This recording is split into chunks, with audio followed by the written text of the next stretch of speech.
Dr. Nick here again, and there's some reasons why the medical model fails neuropathy patients. So typically the way the medical model works is a patient will go to see their doctor and they'll have the classic symptoms of a neuropathy. Some patients will get prescribed medications at that point, others will get sent to a neurologist. And so the neurologist will do more tests and he'll agree with the diagnosis, you have a peripheral neuropathy.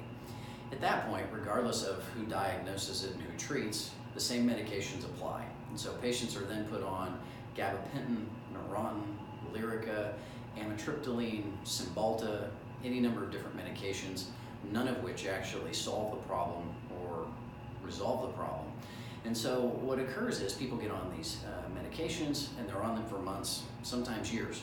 But because they're not fixing the problem, the neuropathy symptoms tend to progress and get worse. Then what happens, they go back to their doctor and the doctors will either increase the dosages of the medications or they'll add medications. At this point, as I mentioned in a previous video, often people are starting to deal with depression, and so they're often given multiple types of medications for multiple problems.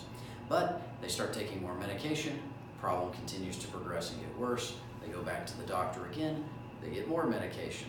And so after years and years of this, often patients are extremely dissatisfied, their life and quality of life is getting worse and worse.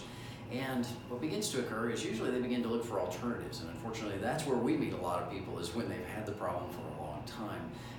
But even though they've had a problem for a long time, we are often able to reverse it because of the therapies that we use.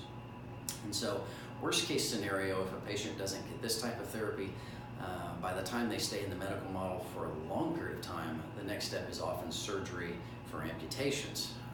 Obviously nobody wants to lose any of their body parts, their toes, their feet, their legs, their hands or fingers. And so not letting things get to that point is really critically important.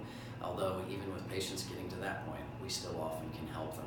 And so thanks for that. We're going to be talking about some of our treatments and some of the things that we do in the next videos. Thank you.